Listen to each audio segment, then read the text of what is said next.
પણ હું આ વસ્તુ 15-17 વર્ષથી રેગ્યુલરલી જોતો આવ્યો છું કે જેના લીધે રિટર્ન્સ બનશે. આજથી 15 વર્ષ પહેલાં જ્યારે મેં ઇન્ડસ્ટ્રી જોઈન કરી હતી ત્યારે અમારે એક ટ્રેનર મારી જેમ આવા સેશનમાં કહેતા હતા કે ઇન્ડિયા ટોપ 10 ઇકોનોમીઝમાં હશે. એટલે અમે બી પાછળની લાઈનમાં બેસીને એવું કહેતા હતા કે આ સાહેબ જબરદસ્ત બતાવે છે. ટોપ 10 ની વાત કરે છે અત્યારે, અને અત્યારે દૂર દૂર સુધી એવું દેખાતું નથી 15 વર્ષ પહેલા કે ભાઈ આપણે ટોપ 10 માં એન્ટર થઈ શકીએ. અને એ સાહેબ આજની તારીખમાં બહુ મોટા ટ્રેનર છે. યુટ્યુબ પર એમના 10 લાખથી વધારે ફોલોઅર છે. એટલે હવે એવું લાગે કે સાહેબ જોરદાર કહેતા હતા. પણ આ વસ્તુ એમને એ મારા કરતાં બી વધારે ફેઝમાં જોઈ હતી. એમને લગભગ મેં જે વસ્તુ 15-17 વર્ષ જોઈ એમને 30 વર્ષથી વધારે ફેસીસ જોઈ લીધા, જેના લીધે એમને એ કોન્ફિડન્સ આવ્યો કે આ એક ગોલ્ડન એરા છે ઇન્ડિયા માટેનો. પણ આ દરેક ફેઝમાં એવું થયું હતું કે 1980 થી લઈને આ 2025 સુધીનો ડેટા છે. દરેક વર્ષમાં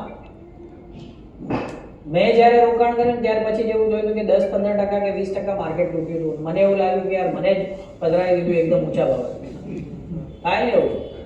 આ વિજયભાઈ તો કામ કરે છે, કરતા ગયા, જોરદાર એસઆઈપી છે, જોરદાર લમસમ છે, કરો બસ. થાય એવું.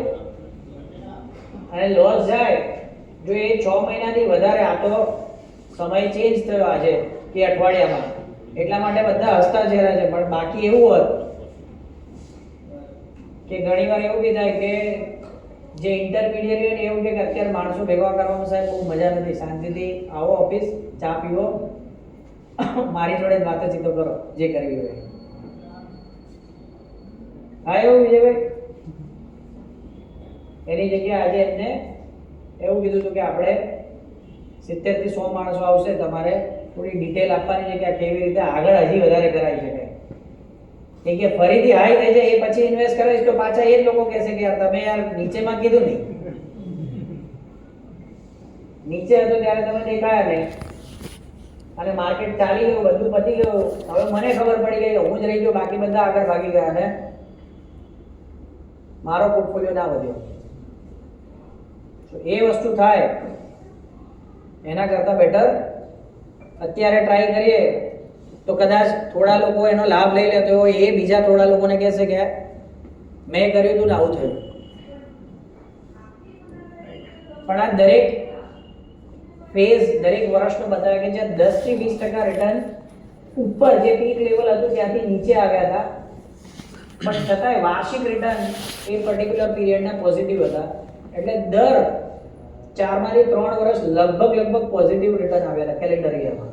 કેલેન્ડર યર એટલે જાન્યુઆરીમાં 100 રૂપિયાથી ચાલુ થાય, ડિસેમ્બર 31 115 પત્તું હોય કે 112 પત્તું હોય, એની વચ્ચે 100 રૂપિયાની જગ્યાએ 90 રૂપિયા થઈ ગયા હતા કે 80 રૂપિયા થઈ ગયા હતા, કે 105 થી 95 રૂપિયા થઈ ગયા હતા, 110 થી 90 રૂપિયા થઈ ગયા હતા.